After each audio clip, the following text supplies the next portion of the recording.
J'en peux plus, je peux ma life. Quand tu investis un petit peu plus, c'est de la qualité que tu as. Et j'ai acheté des cils Huda Beauty. Je n'ai même pas regardé le prix. Donc, investissez dans des bonnes choses qui durent longtemps, qui tiennent bien. Voilà. Number 7, la boîte est encore là. Huda. Et en plus, on connaît ses partis pris sur certains sujets dans le monde, donc on ne peut que soutenir cette marque. Bon, on y va, non? Ou vous êtes prêts ou quoi? J'ai l'impression que j'ai oublié de vous dire un truc aussi. Ah oui, mes ongles. Je suis trop fière, donc voilà, je voulais vous les montrer. Ça va pas trop avec la tenue du jour, mais je voulais vous les montrer. Donc mon ongliste, François, allez le voir, Institut Ménassa, 234 rue de Crimée.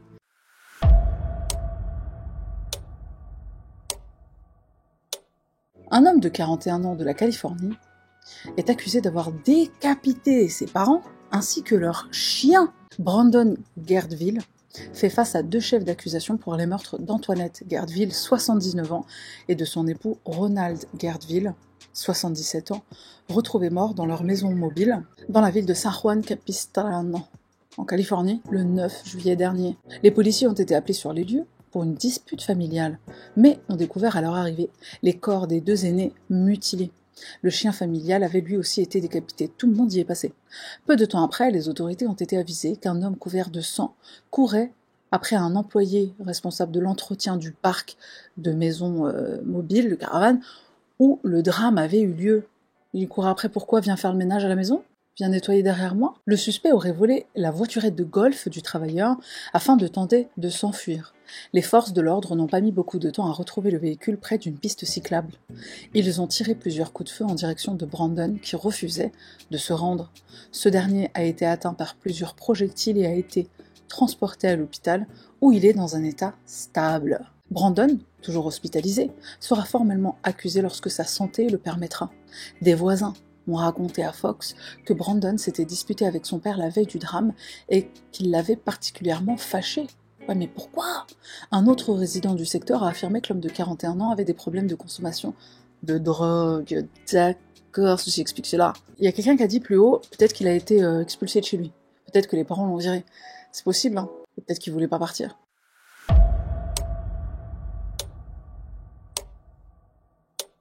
Alors, on va en Croatie, tiens, pour notre prochaine, c'est très rare d'aller là-bas. Le meurtre, waouh, ok. Le meurtre de 6 personnes dans une maison de retraite d'une petite ville de Croatie a plongé lundi le pays dans l'effroi. Dans une maison de retraite. Un crime sauvage, sans précédent, commis par un ancien gendarme, rapidement arrêté par la police. Putain de merde. 5 résidents et un employé de l'établissement ont été tués par balle, selon un nouveau bilan communiqué lundi après-midi par le directeur national de la police, Nicola Milina. L'auteur présumé de la tuerie a été arrêté peu après les faits dans un café, armé. Cet homme présenté par plusieurs médias locaux comme un ancien gendarme né en 1973 avait déjà été arrêté pour trouble à l'ordre public et violence domestique, a également indiqué le directeur Milina. Selon les premiers éléments, il serait entré tôt lundi dans la maison de retraite à Daruvar et y a ouvert le feu, tuant sa mère et 5 autres personnes. 5 personnes meurent sur le coup, une 6e à l'hôpital. Consternation politique à la mi-journée devant la petite maison dans laquelle étaient hébergées une 20aine de personnes âgées. Une 30aine de personnes, dont beaucoup de proches, de résidents, patientent derrière les rubans de chantier installés par la police, enfin les rubans, les trucs là, les rubans de police quoi. Aucune ne souhaite s'exprimer, certains se montrant hostiles à la présence de journalistes. Alors ça doit être peut-être un pays qui a pas, c'est pas comme les États-Unis là, tu sais, les gens ils aiment bien ce genre de faits divers. Qu'est-ce qu'ils ont tous à tuer leur mère, je te jure. Le procureur général Ivan Turudic a lui aussi refusé de s'exprimer, entrant directement dans l'établissement où plusieurs policiers scientifiques s'activent depuis la fin de matinée. C'est difficile pour moi de comprendre comment cela a pu arriver dans notre ville, dans notre pays, a déclaré le maire de Daruvar, Damir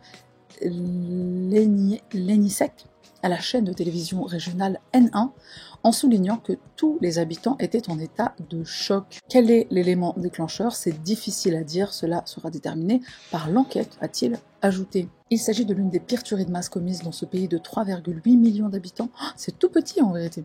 3,8.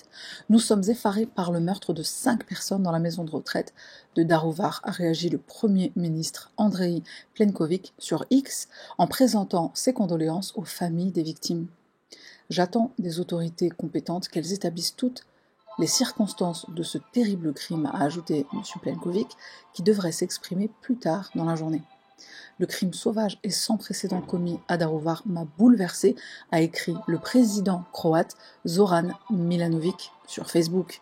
Il s'agit d'un avertissement terrifiant, d'un appel à toutes les institutions compétentes pour qu'elles fassent davantage pour prévenir la violence dans la société, a-t-il ajouté, en évoquant le besoin d'un contrôle encore plus rigoureux de la possession d'armes à feu. La Croatie, c'est un pays où il n'y a pas d'armes, c'est comme en France, il me semble. Donc, est-ce que c'est pas lié au fait que le mec était un ancien flic, quoi? Est-ce que t'as pas le droit de garder tes armes de quand t'étais en service, à la retraite? J'en sais rien, moi. Il a tué sa mère. Bon. Ok, on met ça de côté. Parce que tu peux comprendre la cogite derrière quelqu'un qui veut tuer sa mère. Enfin, comprendre. Bon, on se comprend. Pourquoi les autres? Qu'est-ce qu'ils t'ont fait? Ta mère, elle t'a traumatisé. Ok. Mais les autres, qu'est-ce qu'ils ont fait? Ils ont rien fait. C'est des personnes âgées qui sont en train de se reposer de leur vie en maison de retraite, putain. Et le mec, il est retrouvé dans un café normal, en train de siroter son truc. Enfin, je sais pas s'il sirotait, mais... Je sais pas, je m'imagine la scène. Pourquoi tu vas dans un café après ça? Peut-être qu'il voulait, genre, boire son dernier café de la liberté. Il a un casier judiciaire, donc je pense pas qu'il devrait avoir une arme. Bien dit, bien vu. Putain, vous êtes perspicace, hein, aujourd'hui. Putain, et moi, ce que je me demande, surtout, le mec, ancien flic, il a des antécédents criminels, après, quand il était flic. Est-ce que pendant qu'il était flic, c'était un ripou? Est-ce qu'il prenait la thune en dessous de la table, en scred? Est-ce qu'il saisissait, des trucs qui avaient été saisis, je sais pas, de la drogue, tout ça, machin, pour sa propre... je sais pas, moi. Je pense qu'on doit ouvrir tous les dossiers sur lesquels il a bossé.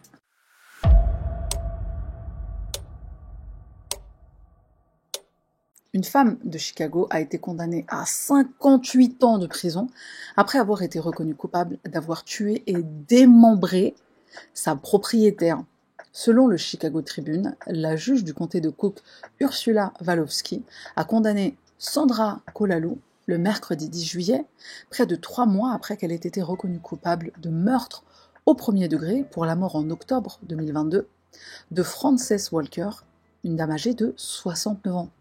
Lors du prononcé de la sentence, Madame Walowski, donc la juge, a qualifié la mort de Frances Walker de digne d'un film d'horreur et a déclaré à Sandra Kolalu « La nature et les circonstances de ces affaires sont très aggravantes pour un être humain qui fait cela à un autre être humain. » Tuer, démembré. Alors je pense qu'il y a un problème de loyer, non? C'est ça?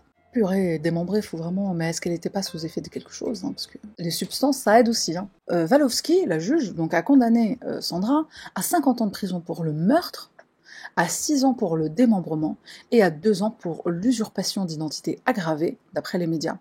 L'avocat de Sandra prévoit de faire appel de la décision. Kolalu avait clamé Sandra avait clamé son innocence lors de la condamnation, déclarant à la cour: « Je comprends qu'un jury m'ait jugé légalement responsable d'un meurtre, mais je n'ai pas commis ce crime. Avec Dieu pour témoin, je n'ai jamais fait de mal à Fran. » Au cours de la séance, des membres de la famille de Madame Walker se sont exprimés, notamment sa nièce, Katharina Lee Walker, qui a déclaré que la mort de sa tante l'avait poussée à se retirer de sa vie sociale. « Je ne pouvais pas être là où était le bonheur. Les gens bougeaient autour de moi, mais je ne pouvais pas me résoudre à bouger », a-t-elle déclaré. Les restes démembrés de Madame Walker, y compris sa tête, et ses membres ont été retrouvés dans un congélateur, dans une maison qu'ils partageaient dans le quartier d'Arcadia Terrace. La police a fait cette découverte après que d'autres locataires ont entendu des cris au milieu de la nuit, alors qu'ils ne parvenaient pas à localiser Madame Walker. Sur la base de l'ensemble des preuves, les inspecteurs pensent que le crime a eu lieu dans la chambre de la victime et que le démembrement a eu lieu au premier étage de cette résidence, a déclaré le chef des inspecteurs de la police de Chicago, Brendan Denihan, lors d'une conférence de presse. Monsieur Denihan a ajouté que la mort de Madame Walker était survenue après qu'elle eut récemment signifié à Madame Kolalu un avis d'expulsion. Dans sa nécrologie, Madame Walker est décrite comme une pianiste et organiste de talent. Fran était une catholique dévouée qui respectait toutes les religions. Elle était gentille, attentionnée, positive et pleine d'entrain. C'est triste pour un avis d'expulsion. Moi, j'ai pas compris cette photo.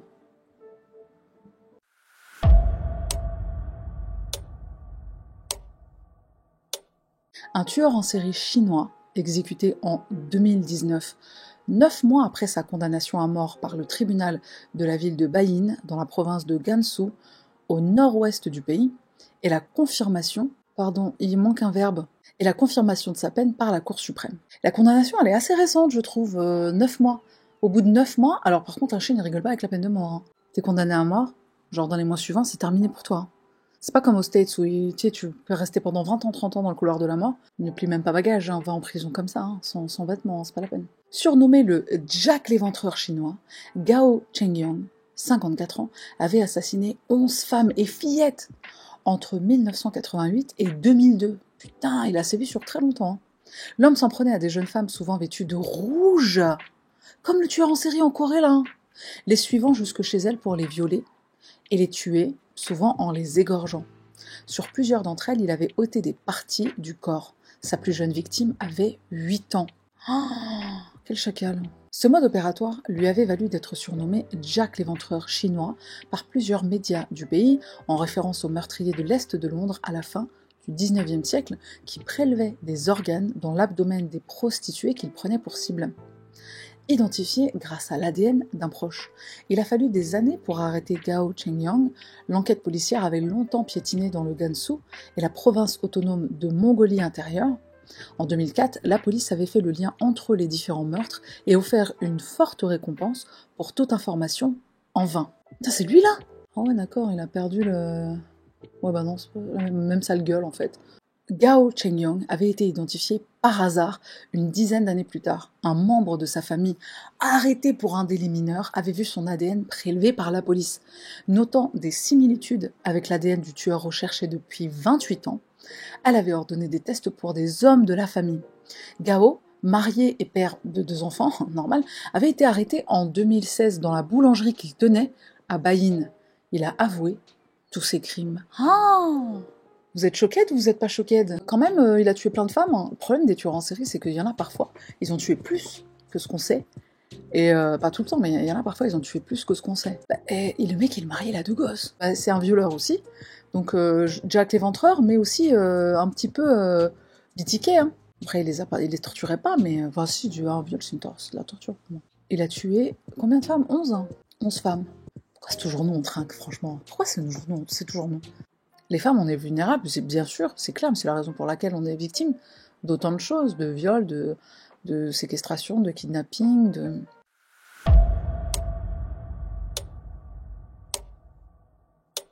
Le procureur du district de Gibson, dans le Tennessee, a confirmé qu'une fille de 12 ans a été accusée d'avoir tué sa cousine de 8 ans en l'étouffant. Oh là là! Le mobile du meurtre serait une dispute au sujet d'un téléphone. Aux États-Unis, une enfant de 12 ans est accusée d'avoir étouffé à mort sa jeune cousine de 8 ans le 15 juillet dernier dans l'État du Tennessee. Les 2 filles se seraient disputées plus tôt le jour du meurtre au sujet d'un iPhone. Les faits se sont déroulés le 15 juillet dernier et ont été enregistrés par des caméras de sécurité de la maison présente dans la chambre. On y voit l'aîné se servir d'un oreiller pour étouffer la plus jeune qui dort sur le lit du haut. Par la suite, l'auteur des faits a nettoyé la victime et repositionné son corps. 12 ans! Une meuf en plus! Selon un proche de la famille, les 2 enfants qui dormaient chez leur grand-mère s'étaient disputés dans la journée au sujet d'un téléphone portable. À la vue des faits, Frédéric Agui a indiqué que la fillette de 10 ans a été poursuivie pour meurtre au 1er degré, falsification de preuves. Il souhaite qu'elle soit jugée devant un tribunal pour adultes. Mais alors, excuse-moi, j'ai trop de choses à dire sur cette affaire. Un iPhone, ça coûte cher. Merci. À l'IRB, c'est ce que j'allais dire. Alors, pour les personnes qui ont des enfants, quel âge ont vos enfants? Est-ce qu'ils ont des téléphones? À quel âge vous leur avez donné des téléphones?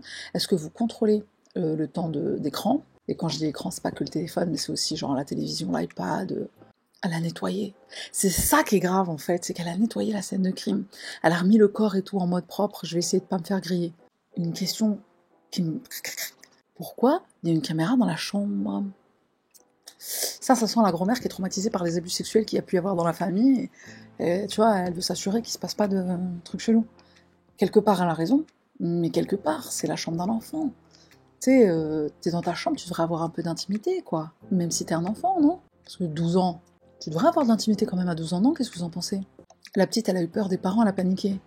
Mais excuse-moi, quand tu vas voir ta cousine qui a 8 ans, tu prends un oreiller et tu laisses l'oreiller jusqu'à qu'elle crève, tu sais ce que tu fais. Alors je dis ça, moi j'ai pas grandi avec de l'intimité. Hein.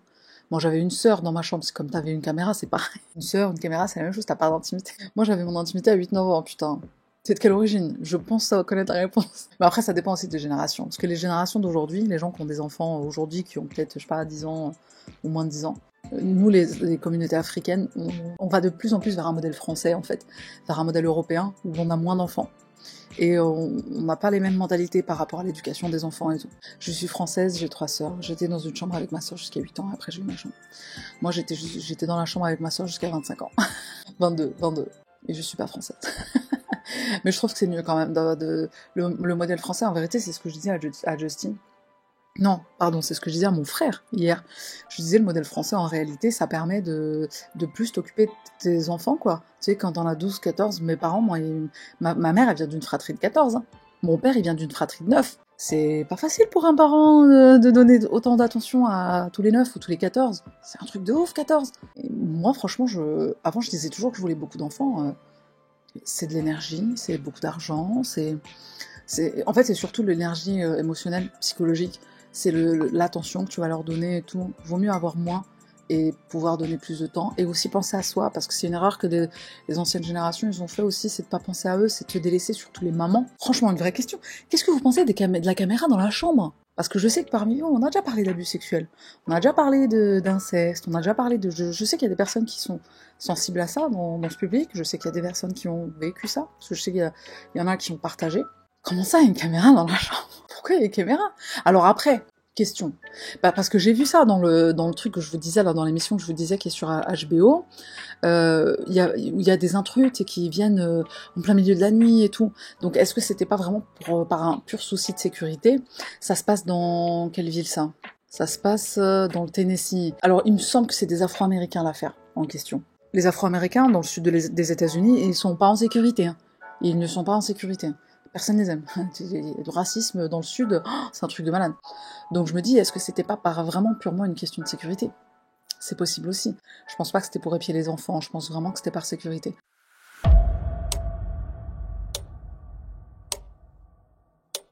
Un homme a été reconnu coupable jeudi du meurtre avec préméditation de 4 femmes autochtones dont il a jeté les corps dans une décharge de Winnipeg, au Manitoba. Cette affaire est vue par beaucoup comme un symbole du sort des femmes autochtones dans un pays où elles font face à une violence disproportionnée qui a été qualifiée de génocide par une enquête publique nationale en 2019. En plus, je crois que le gouvernement canadien, il n'a pas trop de respect pour ces femmes, hein, si je ne me trompe pas. Jérémy Skibiki, 37 ans, est reconnu coupable des 4 chefs d'accusation de meurtre au premier degré, a indiqué le juge Glenn Joyal dans son jugement oral, ajoutant que l'accusé n'a pas démontré qu'il était criminellement responsable en raison de santé mentale, comme le demandait la défense. Oh putain non! L'accusé avait les capacités mentales nécessaires pour comprendre que les meurtres qu'il a commis en mars et mai 2022 constituaient des crimes condamnables, a précisé le juge, selon des médias présents dans la salle. Merci. Mais c'est lui sur la photo? On dirait qu'il a un truc... c'est quoi son attirail, là? À l'annonce du jugement, applaudissements et cris de joie ont jailli dans l'audience, dont les familles des victimes faisaient partie. Je suis extrêmement heureuse et j'ai l'impression qu'on m'a enlevé un poids des épaules, a déclaré Jordan Miran, la sœur de l'une des victimes, après le procès, soulignant que justice a été rendue aujourd'hui. Jérémy Skibiki a été arrêté puis inculpé en décembre 2022 après la découverte de restes humains dans une poubelle près d'un immeuble d'habitation de Winnipeg, ville comptant la plus grande population autochtone urbaine du Canada. La veille de son procès à la fin avril, le tueur en série avait notamment admis avoir commis les faits et eu des relations sexuelles avec les cadavres de ses victimes dans des aveux de dernière minute après avoir plaidé non coupable pendant 2 ans. Coutumier des diatribes racistes et homophobes, Jérémy Skibiki a spécifiquement ciblé des femmes autochtones rencontrées dans des foyers pour sans-abri, ont expliqué les procureurs. Alors ça, c'est 3 des victimes et l'autre, il n'y a pas de photo. Il a été jugé pour les meurtres de Rebecca Comtois, 24 ans, Morgan Harris, 39 ans, Mercedes Miran, 26 ans, et une femme non identifiée mais baptisée Buffalo Woman.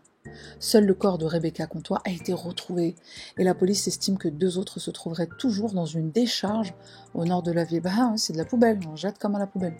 J'espère vraiment que cela ouvrira la voie à une prise de conscience de la gravité de la situation, en particulier en ce qui concerne les femmes autochtones disparues, a pour sa part souligné Jérémy Comtois, le frère de l'une des victimes.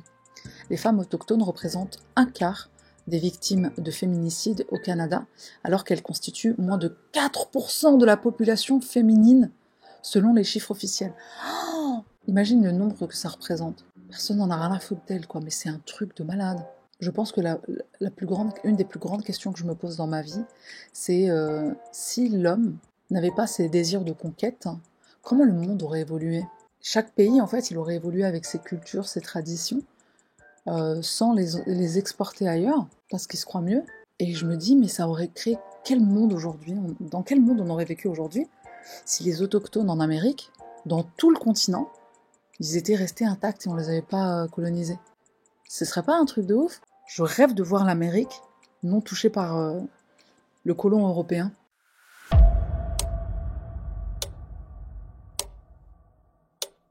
C'était peut-être le karma.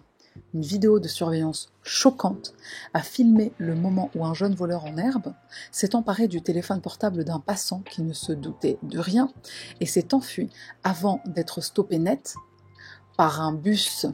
Les images horribles du Brésil mises en ligne sur X samedi montrent l'escroc de 17 ans en train de regarder un homme de 71 ans, un chiffre inversé, qui parle au téléphone au coin d'une rue de Sao Paulo vendredi. Vidéo.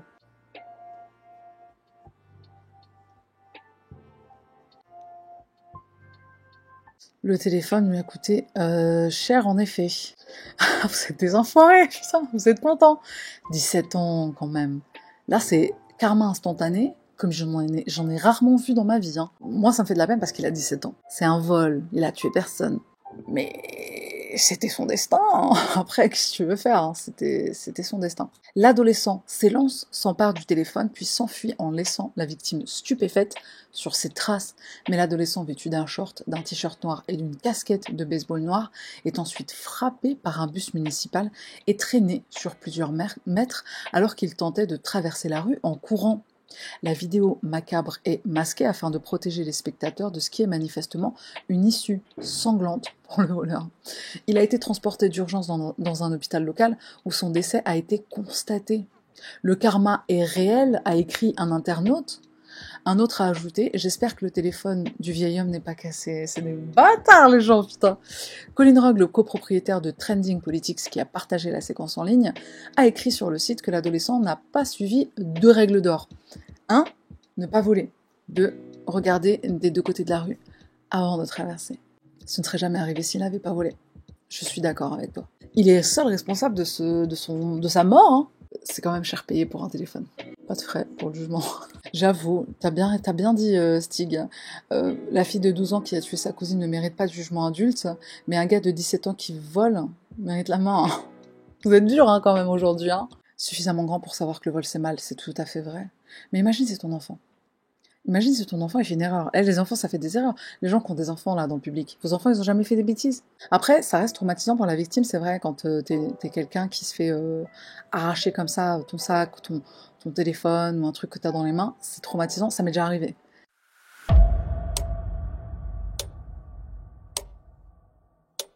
Une femme transgenre de l'Utah aurait admis avoir tué ses parents et déclaré qu'elle recommencerait, selon la police locale. Mia Bailey a été arrêtée le 19 juin et inculpée de 11 chefs d'accusation liés au double homicide de ses parents, Joseph et Gail Bailey, et à la tentative de meurtre présumé de son frère. Oh là là! Mia, âgée de 28 ans, se serait introduite dans la maison de ses parents mardi et les aurait tués par balle avant de descendre chercher son frère et sa femme, qui étaient enfermés dans sa chambre. Elle aurait tiré à travers la porte de la chambre de son frère et aurait dit à la police qu'elle se fichait de savoir si le coup de feu avait tué son frère. Alors est-ce que c'est parce qu'elle est transgenre? Parce que si on précise qu'elle est transgenre, je pense que c'est par rapport à ça. Le frère de Mia a alors appelé la police après qu'elle a quitté le domicile, a rapporté la chaîne locale ABC4, citant également des documents relatifs à l'arrestation. La police indique que Mia est accusée d'avoir tiré 2 fois dans la tête de son père et 4 fois dans celle de sa mère. Mia a expliqué qu'elle était retournée auprès de son père qui était allongé sur le sol et qu'elle lui avait tiré une nouvelle fois dans la tête pour s'assurer qu'il était bien mort, a déclaré la police dans une déclaration d'arrestation. Ce faisant, Mia est retournée vers sa mère et lui a tiré une balle dans la tête pour s'assurer qu'elle était bien morte aussi. Détermination. Mia a été inculpée de 6 chefs d'accusation pour décharge d'une arme à feu, 2 chefs d'accusation pour meurtre aggravé, un chef d'accusation pour tentative de meurtre aggravé, cambriolage aggravé et une autre pour décharge d'une arme à feu au 3e degré. Les dossiers du shérif du comté de Washington montrent que Mia est toujours en garde à vue. Mais c'est qui cette photo? Je comprends pas, c'est qui? Ah, c'est elle hein, avec les cheveux plus courts en fait. Mia aurait dit aux officiers qu'elle n'avait pas de remords pour ses actes et qu'elle ne changerait pas ce qu'elle avait fait. Elle a déclaré « Je le referai, je les déteste ». Mia a dit aux officiers qu'elle s'était rendue à la résidence avec l'intention de tuer ses parents. Mais pourquoi? La police de Washington a retrouvé Mia après avoir indiqué dans un communiqué de presse que les agents étaient à la recherche de sa Kia jaune qui avait été aperçue quittant la maison de ses parents après le double homicide mardi. Citant des documents judiciaires, le média rapporte que les agents ont d'abord retrouvé Mia mardi, mais qu'elle a sorti un pistolet de sa ceinture, l'a pointé sur sa tête et a reculé avant que les agents ne puissent l'arrêter. Mia s'est ensuite rendue mercredi matin, selon le journal. Et elle va aller dans quelle prison? Une prison pour femmes ou pour hommes? En fait, non, t'inquiète pas, c'est une question tout à fait légitime. C'est une question qui est problématique en ce moment, dans le monde, hein, pas que aux États-Unis. C'est une question problématique, en fait. C'est des personnes qui... Il y a des personnes trans qui veulent aller dans la prison de leur nouveau sexe, et des personnes qui veulent aller dans la prison de leur ancien sexe, mais en général, ils veulent aller dans la prison de leur nouveau sexe, sauf que dans le cas où tu es une femme qui devient un homme, aller dans une prison pour hommes, c'est chaud. Et le problème d'un homme qui devient une femme, comme là c'est le cas pour Mia, aller dans une prison pour femmes, c'est chaud pour les femmes parce qu'il y a eu des abus, il y a eu des viols, il y a eu des problèmes. Donc, qu'est-ce qu'on fait? Le problème, c'est que c'est pas une population qui est assez présente dans les prisons pour qu'on crée carrément des sections quoi, dans la prison pour elles quoi, ou pour eux. Après, on pourrait peut-être créer genre une toute petite partie, mais le problème c'est que s'il n'y a pas de personnes trans, ou si il y en a une qui fait une peine de, je sais pas, 1 an, après tu fais quoi avec la cellule? Elle est vide, qu'est-ce qu'on fait? Tu vois, c'est une grosse question. Elle devrait aller en prison pour femmes. Ouais, mais comme je te le dis, il y a eu des abus en fait, il y a eu des personnes trans qui étaient hommes avant, et qui n'ont pas fait le changement de sexe, et qui ont violé des femmes dans des prisons. Donc qu'est-ce qu'on fait dans ce cas-là? Il y a des cas sur lesquels je m'étais renseignée où les personnes sont mises à l'isolement. Mais c'est cruel l'isolement pour... Bon alors dans son cas je pense que c'est pas cruel forcément, mais enfin ça dépend des raisons, parce qu'on n'a pas le mobile en vérité, on n'a même pas le mobile. Mais il y a des personnes qui sont mises à l'isolement, justement pour être protégée, soit parce que c'est un homme qui était femme avant et qui n'a pas les capacités physiques de se défendre face à des hommes, enfin des hommes qui sont des hommes, dans une prison pour hommes, ou soit l'inverse, pour protéger des femmes qui peuvent se faire violer par une femme trans, qui était homme avant. Les trans ne veulent pas être traités différemment des autres. Quelque part c'est normal, le souci c'est que la société les traitera toujours comme ça, malheureusement. Enfin pas toujours. Pour l'instant, c'est le cas. Pour l'instant, un homme trans qui va dans une prison, pour homme, il était femme avant, ça se sait, gros problème. Gros problème pour la personne qui est trans. Déjà, ne commet pas de crime. Merci. C'est ça, en fait, à la base. Mais après, bon, le problème, c'est qu'ils en commettront des crimes, comme tout le monde. Donc, qu'est-ce qu'on fait? C'est quoi la solution? Ce serait quoi la solution? Je pense que c'est surtout dans le cas d'une personne qui était femme avant et qui arrive dans une prison pour hommes. Je pense que le plus grand danger, il est dans ce cas-là. Une personne qui est femme et qui était homme avant et qui est entourée de femmes, c'est un seul prédateur potentiel, entre guillemets. Que le contraire, c'est pas la même chose. Un homme trans qui était femme avant, il y a beaucoup plus de prédateurs potentiels pour lui. C'est ça le problème. Conclusion pour les trans, ne faites pas de crime ou faites-en plus. Bien dit. Bien dit. On sait pas où se placer. Franchement, perso, je sais pas ce serait quoi la solution. Je sais pas, il y a pas de mobile. Je veux un mobile, moi. Je veux une raison. Là, je vois aucun mobile dans les articles que je viens de traverser des yeux, quoi, parcourir des yeux.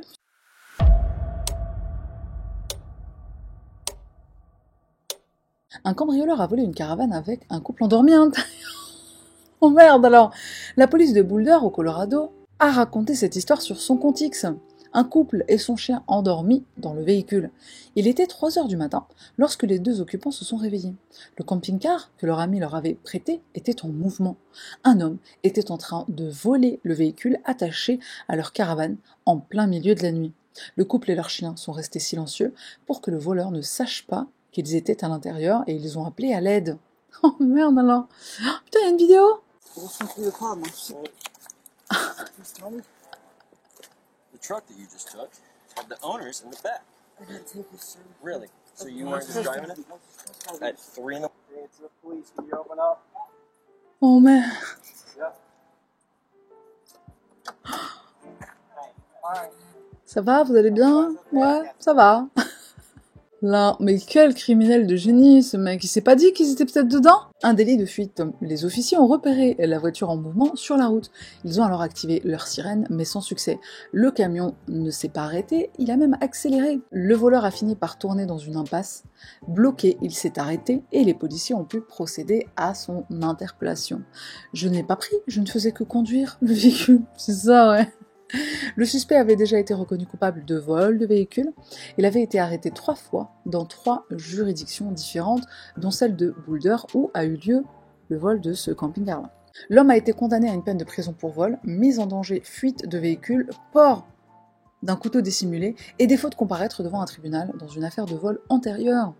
Nous sommes incroyablement reconnaissants que personne n'ait été blessé dans cette situation terrifiante, et ils auraient pu l'être, honnêtement. Nous sommes également reconnaissants à nos agents d'avoir pu faire en toute sécurité une arrestation aussi rapide d'un suspect armé.